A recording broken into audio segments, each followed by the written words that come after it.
Hi everybody, welcome back. If you don't know, my name is Cooper, and today we're going to be talking about interior design trends and whether or not they're timeless or trendy. I think this is really important to consider if you've just moved in somewhere new or if you're just redesigning your home, because I feel like a lot of the times we can get sucked up in a trend and then think that we're going to like it forever, and then it comes to 2 months later and we actually hate it and we want to change it. So I wanted to go through and talk about which ones are here to stay and which ones you're going to get bored of. And just before we start, I wanted to give a quick disclaimer that these are all my personal opinions, so if you want to do these in your home, you are totally welcome to. This video is all for good fun. Alright, so the first interior design trend that I'm going to discuss is neutral interiors. And you guys might find this a little bit surprising, but I do think that neutral interiors are timeless. Let me explain before you attack me, because I know I've hated on neutral interiors so much in the past, but neutral interiors can really be done right, and they can be really done in a beautiful way. So there's kind of a fine line here, and I would say there's a difference between, the kind of sterile beige gray vibe that we know and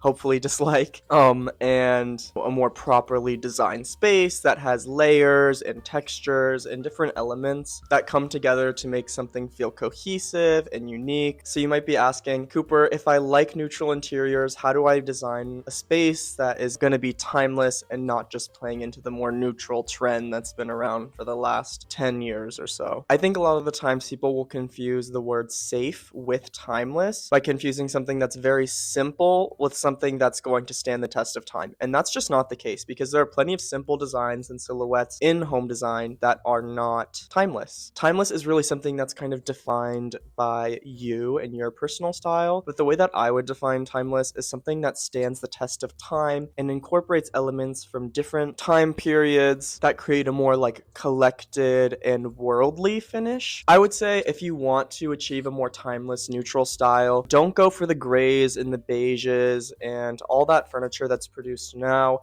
Maybe look and see if you can find a cool vintage couch and get it reupholstered in a linen fabric or something like that. And don't just stick to neutrals. You can have a neutral space, but it doesn't need to be all neutrals. Something that I really love to see is the incorporation of jewel tone colors. I think it looks great in neutral spaces, and they're not super loud, which I think kind of appeals to somebody who might prioritize neutrals in their space. But the bottom line is here, incorporate vintage pieces of art, vintage pieces of furniture, go for something sculptural and unique, but your color palette still can be simple and neutral, if that makes sense. The next trend that I'm going to be discussing is color drenching. This one is going to be a tough topic to talk about, because you guys are really going to expect me to say one thing, and I'm just not gonna say it. I do think that color drenching is trendy. Again, let me explain here so I can, defend myself.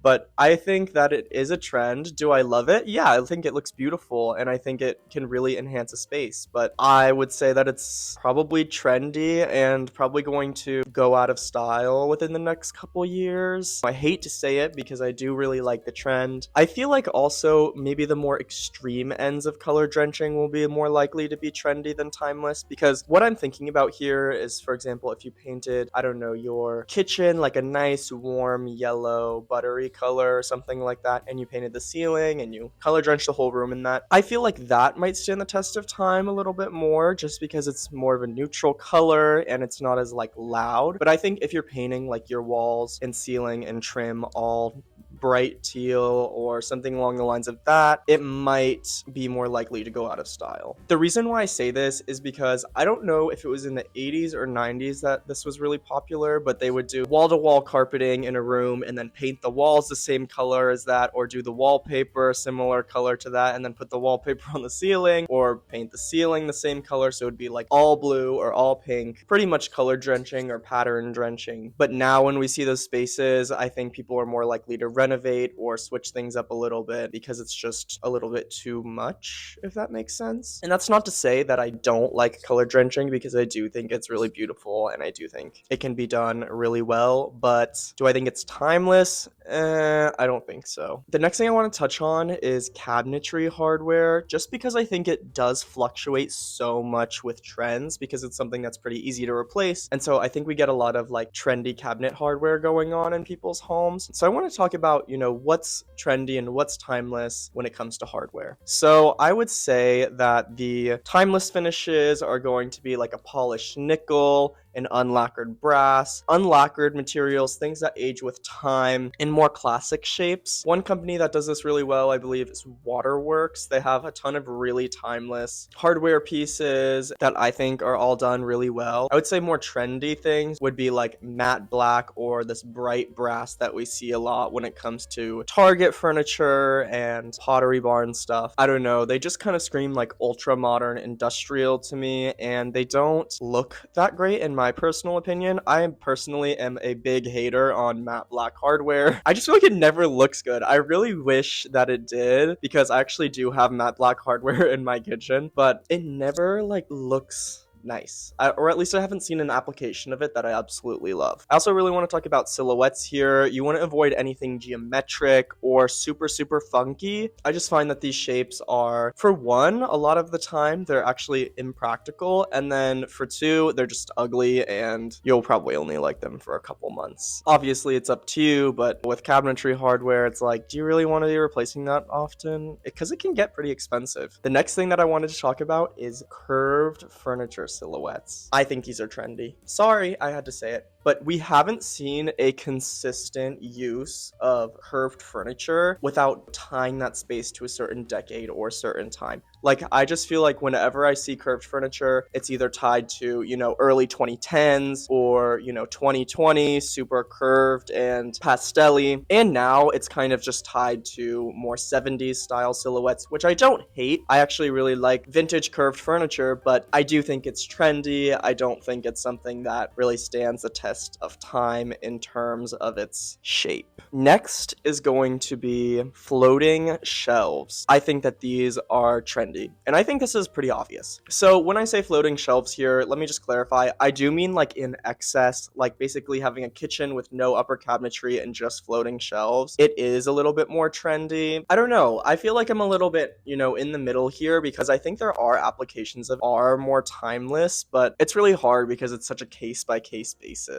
The reason why I say that these are trendy are not necessarily because of the way that they look, but the way that, you have to display things on top of them, if that makes sense. I feel like a lot of the times when people install open shelving, it's for aesthetic purposes, which is great. But then I think that people sometimes get tired of having to display their items, whether it's cups or plates or, dishware, whatever, on top of their floating shelves, and it just becomes a disaster. I think that it's often done incorrectly. I feel like it tends to have often a weird scale and feels a little bit cluttered to me, especially if it's in a more minimalist style space. These kind of defeat the purpose of what I would want out of a cabinet, just because if I'm storing things in my cabinets, I want to have, a bunch of fun mugs and weird things that maybe don't match each other when they are out on display. So I would say if you're gonna do open shelving, I think it works better in like a living room or a bedroom rather than doing it in a kitchen, just because you can style it with decor instead of having to specifically use it for functional purposes. So floating shelves, when in kitchens, I think they're trendy, and when they're in living rooms and bedrooms, I think they are timeless. So the next thing that we're going to be talking about is chrome fixtures. Honestly, I feel like these have made a huge comeback in the last year along with mid-century style silhouettes. Obviously, they go a little bit hand in hand, but these I honestly think are timeless. I do think chrome can be really timeless. I think that it has this kind of sleek, minimal, but also kind of historic style to it. I don't know. I just think that chrome is timeless. It's been around for such a long time and it's still being used. I think there's so many different applications of it and you can get really creative with it. So I don't know. I just think this is timeless. I love it. I might be a little bit biased here, you guys, because I do have a bunch of chrome furniture in my apartment, but it's up to you to decide. Next is going to be ultra minimalist spaces. I think these are trendy right off the bat. I think they're impractical. I think they're a little bit boring, and I think that people are happy living in these for a couple months, but then they might get a little bit tired of it not having any life to it. And when I'm talking about ultra minimalist spaces, I'm talking about nothing out on the counter, nothing out on the coffee table, table, barely any furniture. I don't know. I just think that humans love having things around them that are special and meaningful to them. And I think that when you have a super ultra minimalist space where it's just the bare necessities, I think it removes a sense of home and a sense of personality from things. And I'm not like an anti-minimalist by any means. I think it's great to use and love everything that you do have, but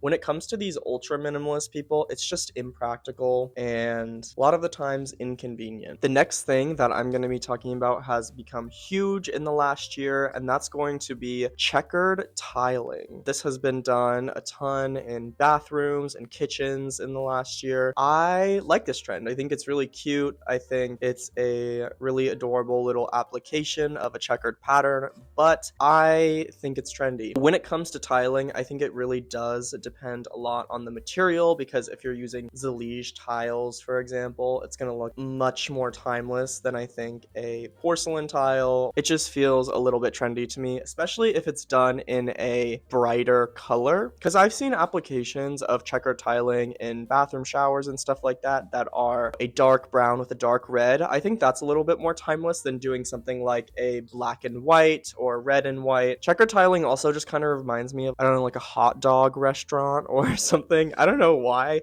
It's not timeless, you guys. It's just not. Lastly is going to be mixed wood tones. I think you guys already know what I'm going to say here. This is absolutely timeless. I think this is one of the easiest ways that you can make your space feel timeless. It feels layered, lived in, and collected. I just think that when your space is a culmination of different wood tones or incorporating styles from different decades or time periods, it just makes things feel a lot more timeless because it's not as hard to pin down and it's not so attached to a date. With that said, I do want to say that there is a right way to mix wood tones. I would say that contrast is key when mixing woods, but I would say make sure that they're in the same kind of hue.